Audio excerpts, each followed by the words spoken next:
Hello everyone, I welcome you all to Divya Career.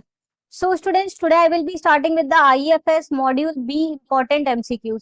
इसके पहले I have already discussed Module A Important MCQs. अगर वो आपके miss हुए हैं तो IEFS की सेपरेट प्लेलिस्ट बनी है, वहां पर जाकर आपको मिल जाएंगे. साथ में Module A एंड D के आपको काफी सारे यूनिट्स के डिटेल्ड वीडियोस भी मिल जाएंगे. तो सेशन स्टार्ट करने से पहले चैनल को जरूर से सब्सक्राइब कर दीजिए, बेल आइकन प्रेस कर दीजिए to get the timely notification of all the uploaded videos.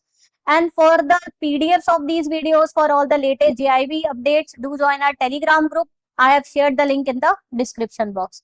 तो चलिए फिर स्टार्ट करते हैं हम लोग आज का सेशन. तो फर्स्ट क्वेश्चन रीड करते हैं, which is a numerical based question. So RBI publishes money supply data fortnightly. In June 2024, the following data were recorded. Currency with public is 1200 crores. Demand deposit with banks 800 crores. Other deposit with RBI is 50 crores. Time deposits with bank given is 3000 crores. Bankers deposit with RBI given is 200 crores. You have to compute money multiplier based on the above data. अब आपको इसमें क्या निकालना है? Money multiplier. अब कोई भी question करने से पहले आपको क्या है, उसका फॉर्मूला आना चाहिए, तभी आप क्या है कर पाओगे. तो मनी मल्टीप्लायर का क्या फॉर्मूला होता है वो आपको पता होना चाहिए. सो मनी मल्टीप्लायर यहां लिखते हैं, money multiplier is equal to broad money divided by reserve money. ये फॉर्मूला होता है to calculate the money multiplier, जहां broad money is denoted by M3 and reserve money is denoted by M0. तो अब हम लोग सबसे पहले ब्रॉड मनी फाइंड आउट करेंगे, which is M3. Broad money is nothing but your narrow money. Narrow money को हम लोग डिनोट करते हैं M1 से, plus time deposits with bank. ये होता है formula for calculating broad money. So M1 क्या होता है? M1 आपका है नैरो मनी. नैरो मनी का होता है करेंसी विद द पब्लिक, जो पब्लिक सर्कुलेशन में है currency, plus demand deposits with the bank, plus other deposits with RBI. यही फॉर्मूला है आपका. तो देखिए इसमें आपको सब दिया है. नैरो मनी फाइंड आउट करना है, जो पब्लिक के पास है सर्कुलेशन में, दैट इज 1200 करोड़. ये सब करोड़ में है. डिमांड डिपॉजिट्स कितना है? 800 करोड़ का है. And other deposits with RBI is 50 crore. तो इनको आप ऐड कर दीजिए, आपका आ जाएगा 2050 करोड़, जो आपका आ गया नैरो मनी. सिर्फ नैरो मनी भी निकालने आ सकता था.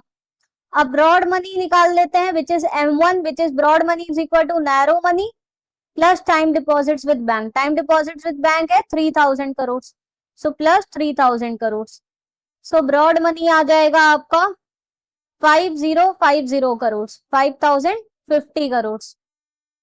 तो हमारे पास ब्रॉड मनी आ गया. अब हमें रिजर्व मनी निकालना है, which is M0. Reserve money का फॉर्मूला होता है जो भी करेंसी सर्कुलेशन में है, अगेन जो पब्लिक के पास सर्कुलेशन में है, प्लस जो बैंक्स का डिपॉजिट है with RBI, that is reserve money, plus other deposits with RBI. बहुत जगह क्या है, ब्रॉड मनी में हम लोग RBI में अदर डिपॉजिट्स नहीं लेते, बट क्योंकि आपकी मैकमिलन बुक में ये फॉर्मूला यूज हुआ है, so that's why we are considering other deposits with RBI in broad money also. Okay, otherwise हम लोग सिर्फ अदर डिपॉजिट्स विद RBI के पास जो पैसा है उसको हम लोग रिजर्व मनी में कंसीडर करते हैं. ठीक है, बट अब फॉर्मूला वो यूज हुआ है मैकमिलन में, so accordingly we are also using it. Okay, so M0 का हो जाएगा करेंसी सर्कुलेशन, जो कि है 1200 करोड़ की. बैंक्स का जो डिपॉजिट है RBI के पास वो है 200 करोड़. अदर डिपॉजिट जो RBI के पास रखा है दैट इज 50 करोड़.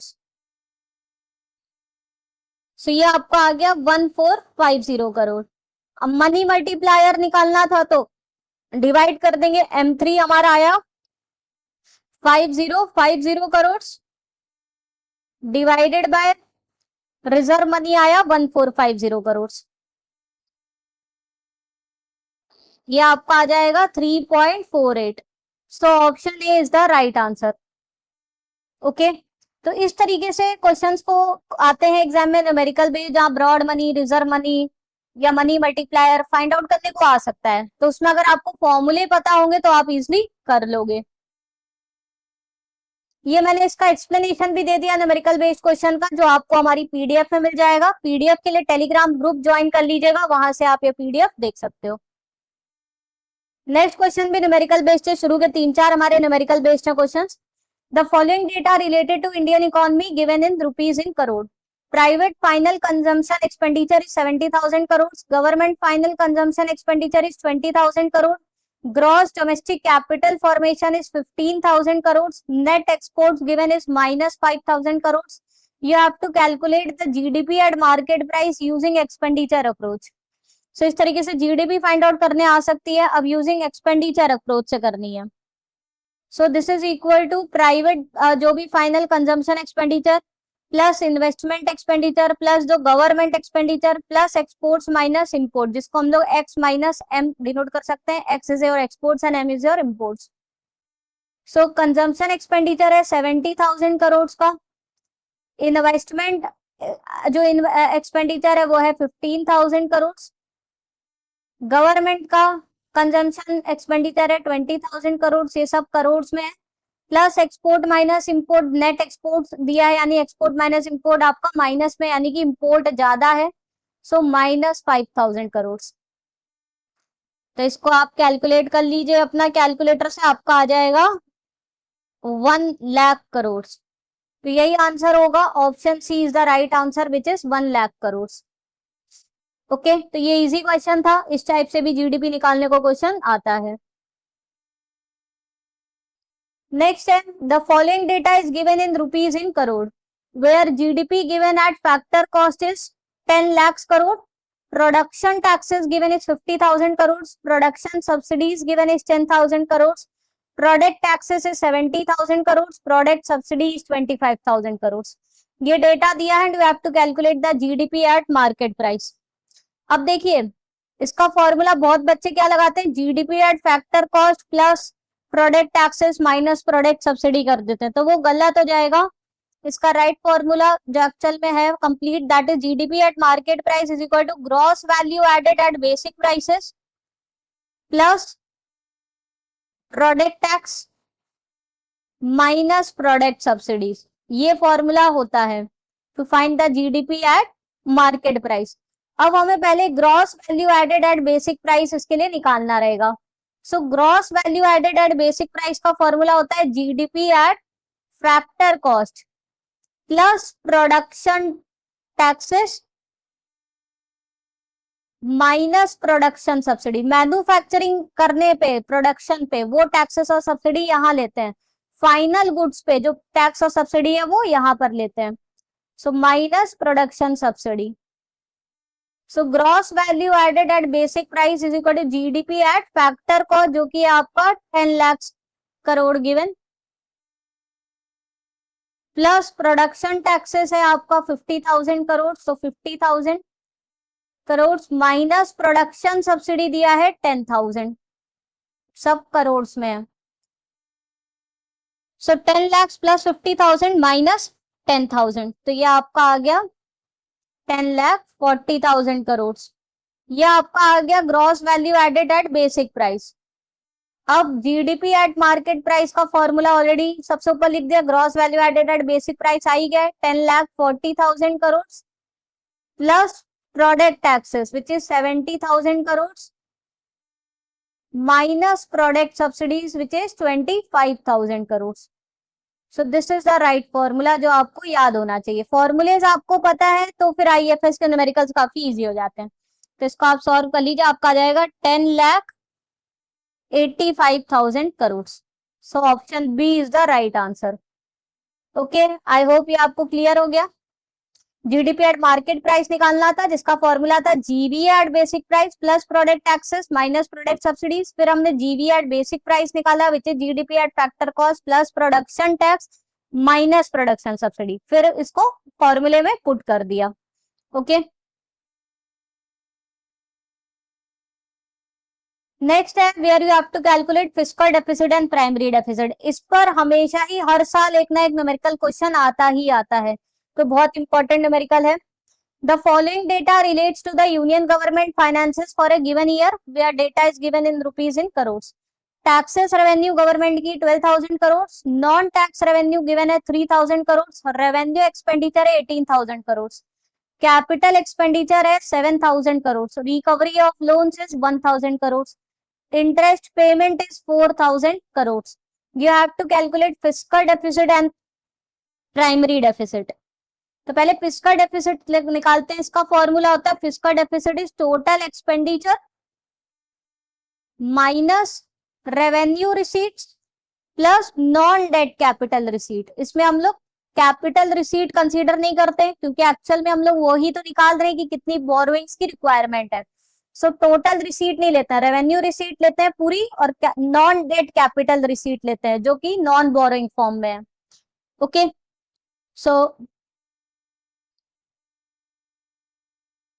आपकी फिस्कल डेफिसिट हो जाएगी total expenditure which is revenue expenditure plus capital expenditure. So 18,000 plus 7,000 crore जो कि आपका हो गया 25,000 करोड़. तो वे पूरा लिख देते हैं 25,000 crore.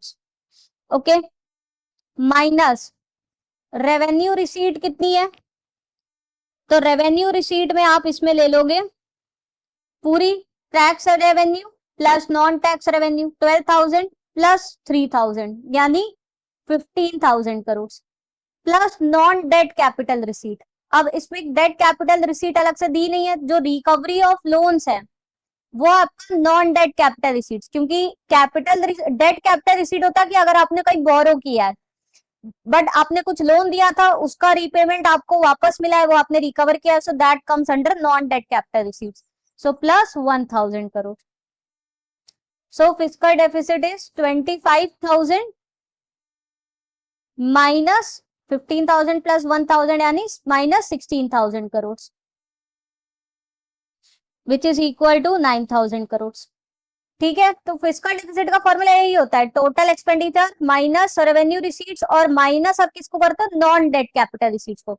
So total expenditure revenue expenditure plus capital expenditure total expenditure हो गया. रेवेन्यू रिसीट्स आपकी दी हुई है, टैक्स से जो पैसा आया वो भी और नॉन टैक्स से भी कुछ रिसीट हुआ जैसे पेनल्टी वगैरह इम्पोज करके फाइन वगैरह इम्पोज करके तो वो भी रेवेन्यू रिसीट हुई गवर्नमेंट की. और नॉन डेट कैपिटल रिसीट हो गई रिकवरी ऑफ लोन. ओके तो ये फिस्कल डेफिसिट आ गया. प्राइमरी डेफिसिट है fiscal deficit minus interest payments. So fiscal deficit दी हुई है 9,000 करोड़ माइनस जो इंटरेस्ट पे किया that is 4,000 crore. So primary deficit आ गई 5,000 करोड़. सो राइट आंसर क्या हो गया ऑप्शन सी 9,000 एंड 5,000 करोड़. ये देखिए इसका डिटेल में मैंने एकदम एक्सप्लेनेशन भी दिया है जो आपको हमारे पीडीएफ में मिल जाएगा. इसमें अलग अलग भी करके दिया है. टोटल एक्सपेंडिचर क्या है रेवेन्यू प्लस कैपिटल एक्सपेंडिचर दोनों को ऐड किया टोटल एक्सपेंडिचर है. Revenue receipt it could be in the form of tax से जो पैसा कलेक्ट हुआ और दूसरा टैक्स के अलावा फीस और पेनल्टी से जो पैसा कलेक्ट हुआ. तो ये टोटल रेवेन्यू रिसीट हो गई. Non debt capital receipt could be in the form of recovery of loans तो उसको कंसिडर कर लिया. फिर वही फॉर्मूला पुट कर दिया फिस्कल डेफिसिट आ गया. Primary deficit is fiscal deficit minus interest payments. Okay next हमारा केस है वो रीड करते हैं. During an economic downturn the price of rice increases from 40 to 60 rupees per kg. Poor household continue to buying the same or even more price, reducing their consumption of meat. Answer the questions 5 and 6 based on this case. तो question है rice in the above case is an example of dash. Option है Veblen goods, inferior goods, Giffen goods, unrelated goods. So right answer क्या होगा जैसे economic downturn हुआ तो फिर poor house hold ने जो राइस को खरीद रहे थे उसका प्राइस बढ़ गया 40 से 60 तो वो अगेन उसी को ही और ज्यादा खरीद रहे हैं. वो मीट भी जो पहले कंज्यूम करते थे उसको तो बिल्कुल अब वो अफोर्ड ही नहीं कर सकते. So they continue to buy even more of the rice to fulfil their hunger requirement. Okay nutritional requirement. तो इसका करेक्ट आंसर है जिफन गुड्स. जिफन गुड्स एक इंफीरियर गुड्स का ही टाइप होते हैं जो कि नॉन लग्जरी स्टेपल प्रोडक्ट्स होते हैं और these goods defy the law of demand. क्योंकि लॉ ऑफ डिमांड क्या कहता है कि किसी भी गुड्स का अगर प्राइस इंक्रीज होता है तो डिमांड डिक्रीज होता है. बट जिफन गुड्स में क्या है हमने देखा प्राइस इंक्रीज हुआ फ्रॉम 40 to 60 फिर भी उसका डिमांड इंक्रीज हुआ क्योंकि इसके कोई क्लोजर सब्सटीट्यूट्स ऑल्टरनेटिव्स है नहीं. ओके, और जो अदर ऑल्टरनेटिव्स है उनका, जैसे कि मीट है, उसको तो बिल्कुल ही खत्म कर दिया क्योंकि उसका प्राइस ऑफ कोर्स और ज्यादा बढ़ेगा। Okay, during these economic conditions, तो कंज्यूमर्स को फोर्स करता है कि वो और ज्यादा ये असेंशियल आइटम ही बाय करे क्योंकि वो सुपीरियर ऑल्टरनेटिव्स बाय नहीं कर सकते हैं। So here the rice is an example of Giffen goods. Veblen goods होते हैं लग्जूरियस आइटम जो आपके सोशल स्टेटस को रिप्रेजेंट करते हैं, लग्जरी वॉचेस, लग्जरी वॉच। तो अगर उनका दाम, अगर प्राइस बढ़ता है तो कंज्यूमर की डिमांड और ज्यादा बढ़ जाती है, खास जो HNI इंडिविजुअल्स है, क्योंकि वो इनको एक एक्सक्लूसिविटी का फील देता है। ओके, नेक्स्ट क्वेश्चन है based on the same case, demand for goods as per the case have a dash relationship with price and a dash relationship with income. Option है negative and positive, positive and negative, indirect and negative, direct and positive. So हमने देखा ये जो Jiphan goods की बात हुई है, पहले तो हमें गुड्स आइडेंटिफाई करने थे जो हमने कर लिया, जिफन गुड्स है। अब इनका जो रिलेशनशिप होता है, तो हमने देखा इनका प्राइस अगर इंक्रीज होता है तो डिमांड भी इंक्रीज होता है। बट क्योंकि ये क्या है, आपके आपके एक तरीके से लो इनकम प्रोडक्ट्स हैं, स्टेपल प्रोडक्ट्स हैं, ओके, नॉन लग्जरी आइटम्स है, तो अगर कस्टमर की इनकम इंक्रीज होगी तो फिर ऑफ कोर्स इनकी डिमांड क्या है, कम होगी, क्योंकि now they can buy more superior alternatives. So that is why they have a positive relationship with the increase in price, price के साथ इनका डिमांड बढ़ रहा है। बट अगर कस्टमर्स की इनकम बढ़ेगी तो फिर इसका डिमांड क्या है, कम हो जाएगा। So option B is the right answer. Okay, demand for different goods have a positive relationship with the increase in price but has a negative relationship with the increase in income of the customers. Next question है, according to law of diminishing marginal utility, what happens to the total utility when the marginal utility is zero? Options are total utility is at its minimum, option B total utility is equal to marginal utility, option C total utility is at its maximum point, option C total utility starts decreasing immediately. सो पहले तो देखिए, law of diminishing marginal utility क्या कहता है कि कोई भी item जब हम कंज्यूम करते हैं तो वो हमें सेटिस्फेक्शन देता है, बट विद एवरी आइटम जो एडिशनली हम कंज्यूम करते हैं, हमारा सेटिस्फेक्शन लेवल क्या है, डिक्रीज होता जाता है, और एक समय पर वो जीरो हो जाता है और फिर वो नेगेटिव हो जाता है। और टोटल यूटिलिटी होती है, वो होती है टोटल गेन या यूटिलिटी जो आपको मिल रही है टोटल यूनिट्स कंज्यूम करने से। मार्जिनल यूटिलिटी है जो आप सेटिस्फेक्शन डिराइव कर रहे हो from additional unit that you are consuming। और टोटल यूटिलिटी है sum of all the utility, जो टोटल आपको सेटिस्फेक्शन मिल रहा है from all the units that you are consuming.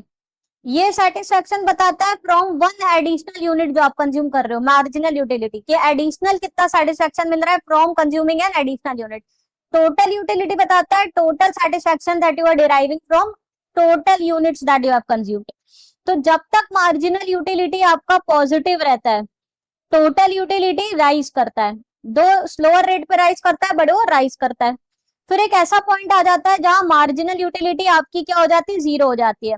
Okay, जैसे अब एक ग्लास ऑफ पानी पी रहे हो, आपको थर्स्ट है, आपको सेटिस्फेक्शन मिल रहा है, दो पिया और सेटिस्फेक्शन मिला, फिर क्या आपका पेट भर जाएगा तो आपको कोई सेटिस्फेक्शन नहीं मिलेगा, फिर आप और एडिशनल पियोगे तो वो आपको डिस्कम्फर्ट करने लगेगा। तो जहां आपको और एडिशनल सेटिस्फेक्शन नहीं मिल रहा है from consuming an additional glass of water, यहाँ पे इस समय अब आपकी टोटल यूटिलिटी एकदम मैक्सिमम पहुंच चुकी है, where the marginal utility zero.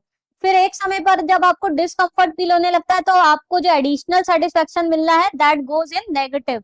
तो जब मार्जिनल यूटिलिटी नेगेटिव में पहुंच जाती है तो आपका टोटल यूटिलिटी जो होता है इट स्टार्ट्स डिक्रीजिंग, तो वो भी डिक्रीज होता है।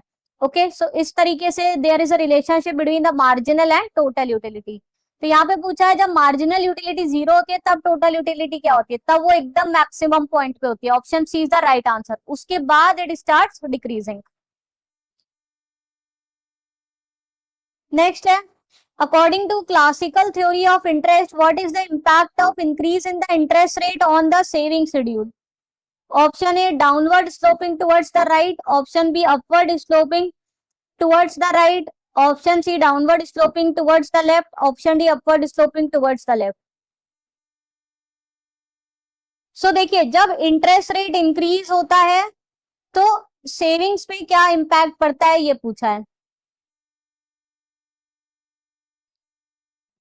सो इंटरेस्ट रेट क्या होता है? क्लासिकल थ्योरी ऑफ इंटरेस्ट कहती है कि इंटरेस्ट रेट एक रियल फिनोमिना होता है जो दो चीजों पे डिपेंड करता है। एक करता है सप्लाई ऑफ सेविंग्स पे, और दूसरा आपका करता है डिमांड फॉर कैपिटल पे, जो कि इन्वेस्टमेंट्स के फॉर्म में होती है।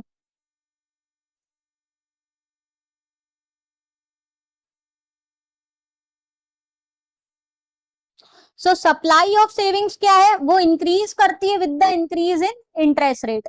तो जब आपका इंटरेस्ट रेट बढ़ेगा तो आपकी जो आप मनी है उसको ज्यादा सप्लाई करना चाहोगे, क्योंकि आप उसको एज अ कैश कम से कम होल्ड करना चाहोगे, क्योंकि वो आपके लिए ज्यादा कॉस्टली पड़ रहा है। उसी को आप क्या करोगे? बैंक में जाकर इन्वेस्ट करना चाहोगे, डिपॉजिट करना चाहोगे, because you want to earn higher rate of interest on it rather than holding it in the idle cash. You will supply your savings. जो आपकी सेविंग्स है उसको आप सप्लाई करोगे, आप वो बैंकिंग सिस्टम में प्रोवाइड कर दोगे। ओके, उसका एफडी बना लोगे, सेविंग अकाउंट में डाल दोगे।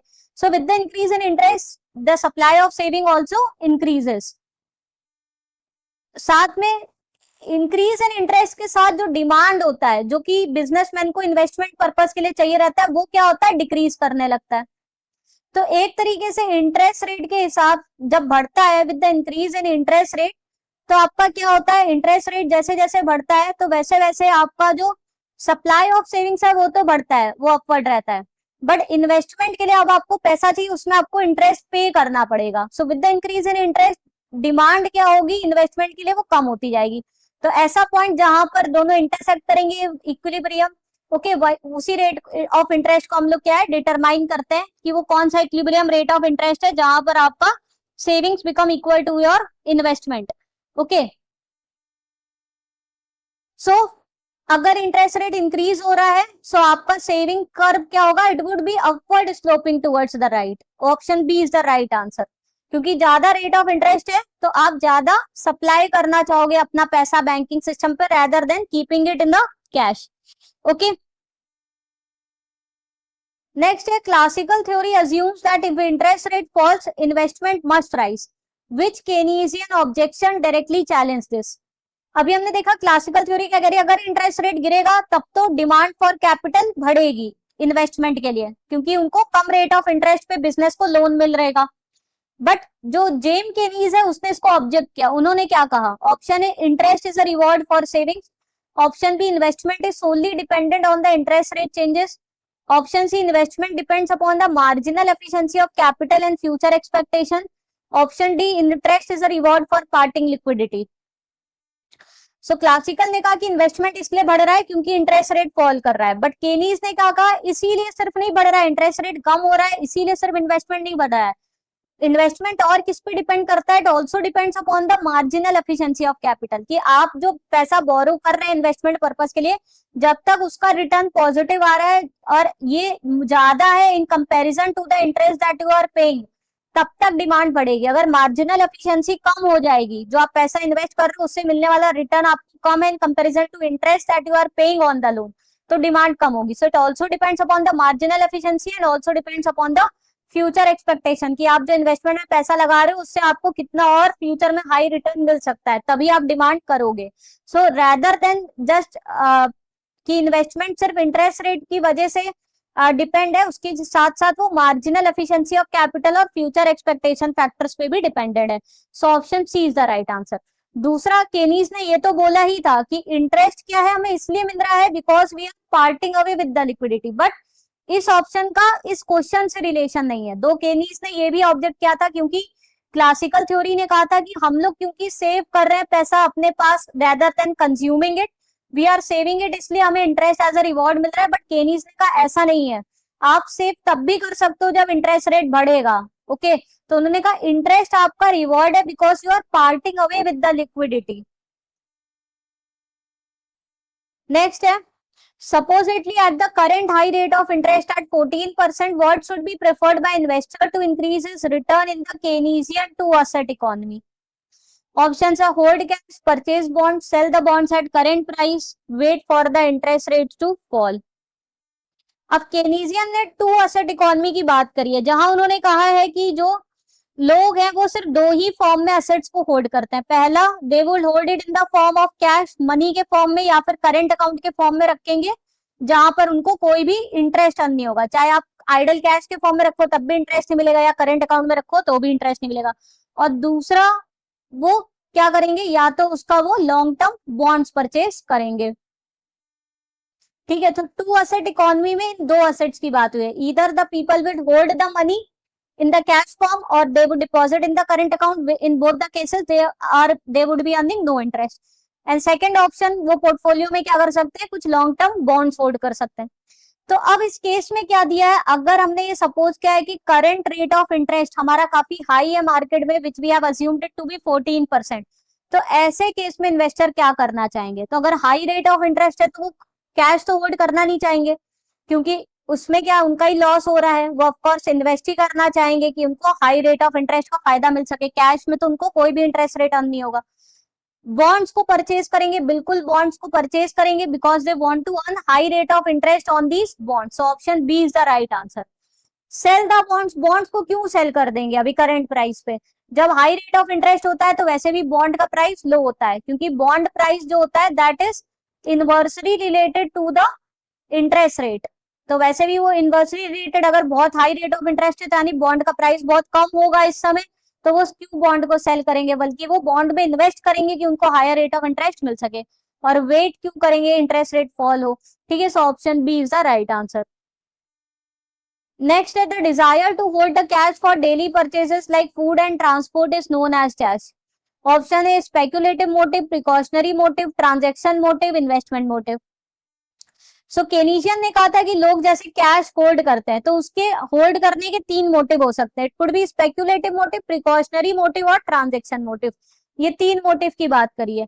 तो अगर जो कंज्यूमर्स है वो अगर कैश को होल्ड कर रहे हैं कि जिससे उनका डेली का एक्सपेंडिचर मीट हो सके, ओके, तो उस मोटिव को कहते हैं ट्रांजेक्शन मोटिव, या फिर बिजनेसेस उनको डेली ऑपरेशनल एक्सपेंसेस के लिए पैसा चाहिए, ओके, तो उसके लिए अगर कैश होल्ड कर रहे हैं तो उसको कहते हैं ट्रांजेक्शन मोटिव, तो ऑप्शन सी राइट आंसर है। स्पेक्युलेटिव मोटिव होता है कि हम लोग बेट कर रहे हैं कि भाई फ्यूचर में इंटरेस्ट रेट बढ़ेगा, तो उसके लिए हम लोग लिक्विड में रखे हुए हैं कि हम लोग तब एक्शन ले सके। प्रिकॉशनरी मोटिव की कुछ कंटीजेंसीज हो सकती है, एक्सीडेंट हो सकता है, उसके लिए हमें पैसों की रिक्वायरमेंट पड़ सकती है, तो इसलिए कंटीजेंसीज को मीट करने के लिए अगर होल्ड करते हैं तो उसको प्रिकॉशनरी मोटिव, और डेली एक्सपेंसेस को मीट करने के लिए अगर पैसों को होल्ड करते हैं तो उसको कहते हैं ट्रांजेक्शन मोटिव। तो केनीस ने यही कहा है कि ये तीन मोटिव होते हैं जिसके लिए कोई भी पर्सन पैसे को होल्ड करता है।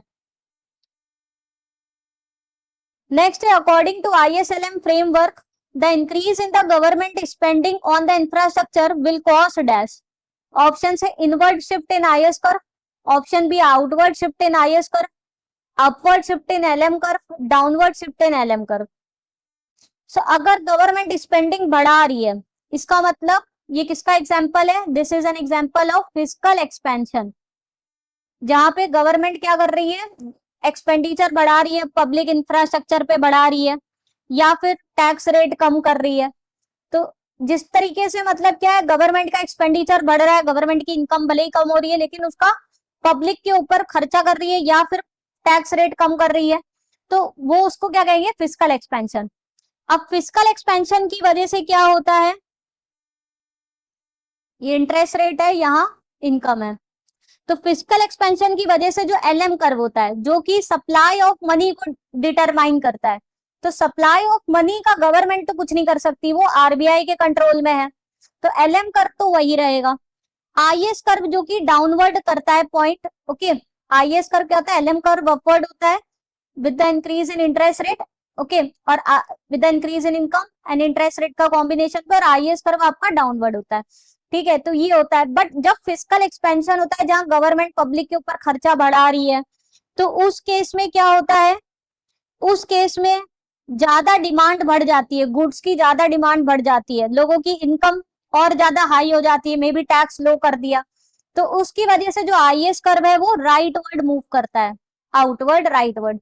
So option B is the right answer, there will be an outward shift in the IS curve because of fiscal expansion की वजह से क्या होता है, लोगों के पास डिस्पोजेबल इनकम बढ़ जाती है, उनके ऊपर और ज्यादा गवर्नमेंट एक्सपेंडिचर कर रही है, तो वो और ज्यादा डिमांड करते हैं गुड्स का, ओके, तो इससे जो इकोनॉमी है it moves from low interest rate economy to high interest rate,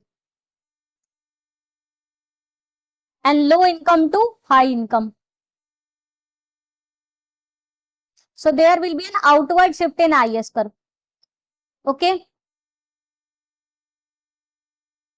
Next, which of the following is an example of fiscal contraction measure adopted by government? Options are increasing government spending on public. Option B, increasing personal tax rate.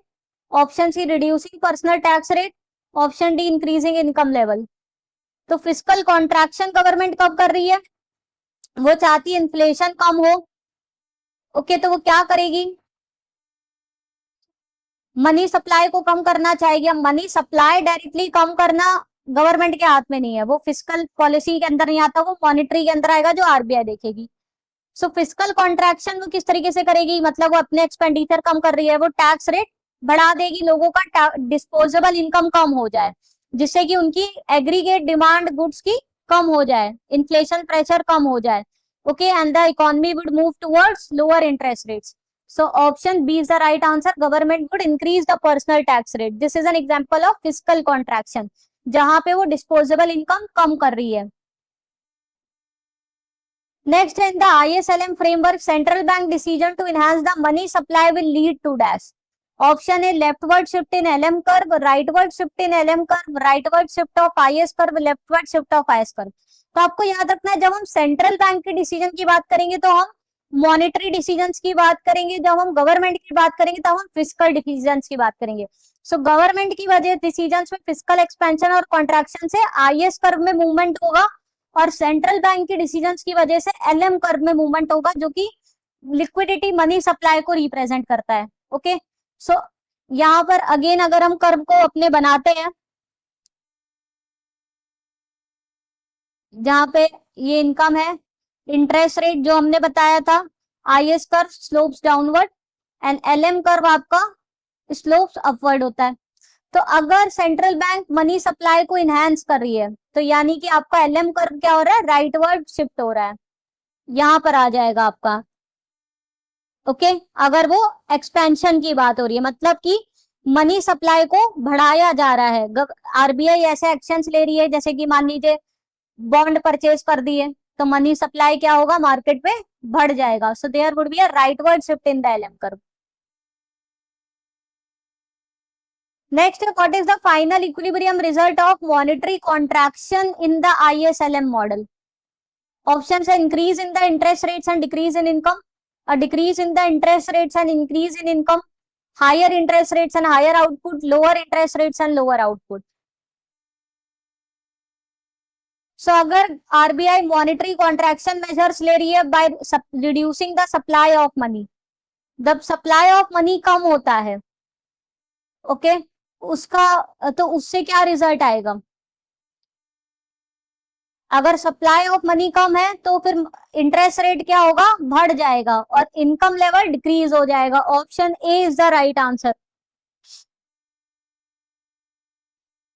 Next, during which phase of business cycle do product fetch above normal prices leading to higher profits and attracting more investments? Option है recession, depression, boom, recovery. So business cycle आपकी कुछ इस तरीके से move करती है, एक जैसी रहती नहीं है. ये जो अपवर्ड मूवमेंट है दैट रिप्रेजेंट्स द बूम, जहां पे products fetch above the normal prices, higher profits, more investment, these are the characteristics of boom phase. Next, what happens to money supply in the economy during the recovery phase? Option A, decreases as the bank holds the cash. Option C, it increases as bank starts giving loans at easier terms. Option C, the government issues new currency to stimulate economy. Option D, it remains unchanged. सब recovery phase है, recession से हम लोग अब बाहर उभर रहे हैं, तो आरबीआई क्या करेगी? मनी सप्लाई को इंक्रीज करेगी, रेट ऑफ इंटरेस्ट को कम कराएगी, जिससे इजी रेट्स पे लोन मिल सके, जिससे और इन्वेस्टमेंट डिमांड बढ़ सके. सो मनी सप्लाई क्या होगा? सिस्टम में इंक्रीज होगा. Bank will also start giving the loans at the easier rate of interest, और ज्यादा डिमांड बढ़ेगी. नेक्स्ट है, what is the purpose of market stabilization scheme? Option A, to provide liquidity to banks. Option B, to manage liquidity by observing it from the system. Option C, to increase the supply of money during recession. Option D, to lend the short term money to banks. So market stabilization scheme 2004 में लाया गया था, और इसका main purpose था कि जो बहुत ज्यादा सरप्लस लिक्विडिटी हो गई थी बैंकिंग सिस्टम में उसको एब्जॉर्ब करना। तो इसके थ्रू क्या होता है, आरबीआई गवर्नमेंट सिक्योरिटी इशू करती है on the behalf of government, जिससे कि एक्सेस लिक्विडिटी को मॉप अप किया जा सके। Okay, so option B is the right answer. It's main purpose is to manage the liquidity by absorbing it from the system. जब excess liquidity हो जाती है तो सरप्लस मनी को एब्जॉर्ब किया जाता है by selling the government securities. Okay, next है how do open market operations affect the money supply. Option है by purchasing the bonds RBI inject the money in the market, and by selling the bonds it sucks the money out of the system. Option B, by selling the bonds RBI inject the money in the market, and purchasing the bonds it sucks the money out of the system. Option C, OMOs have no effect on the money supply. Option D, OMOs are only used to control the interest rates.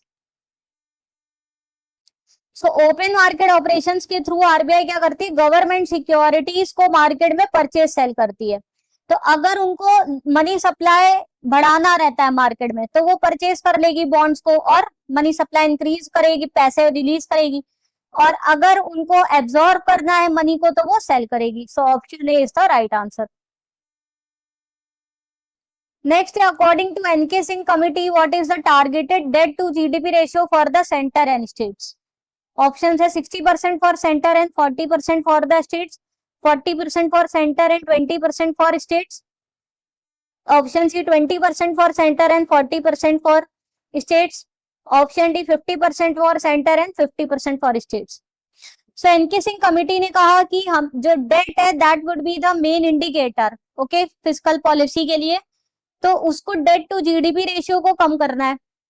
सो उसको manageable कितना लाना है, 60% करना है। Date to GDP ratio को 60% करना है, जहां पर 40% for the central government and 20% for the states. Option B is the right answer. So students, इसके साथ हमारा आज का सेशन ओवर होता है, जहां हमने बहुत ही इंपॉर्टेंट क्वेश्चन जो था, डिफिकल्ट क्वेश्चन थे, कॉम्प्लेक्स क्वेश्चन थे, okay, numerical based, case based questions, वो सब डिस्कस करें। अगर आपको पसंद आया हो जरूर से लाइक करके चैनल को जरूर से सब्सक्राइब कर दीजिए, बेल आइकन प्रेस कर दीजिए और साथ में वीडियो की पीडीएफ के लिए हमारा टेलीग्राम ग्रुप ज्वाइन कर लीजिए। उसकी लिंक हमने डिस्क्रिप्शन बॉक्स में शेयर कर दी है। See you in the next session. Thank you.